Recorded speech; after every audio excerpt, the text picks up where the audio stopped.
You ask Tiger to solve. This deals with linear equations with one unknown.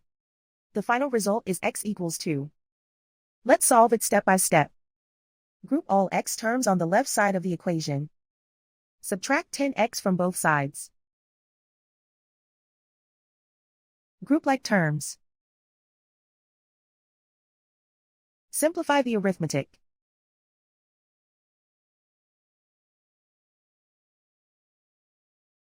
Group all constants on the right side of the equation. Subtract 4 from both sides.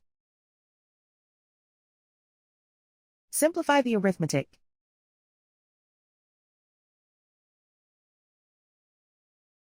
Isolate the x. Divide both sides by -2. Cancel out the negatives. Simplify the fraction. Cancel out the negatives. Find the greatest common factor of the numerator and denominator. Factor out and cancel the greatest common factor. And so the final result is x equals 2.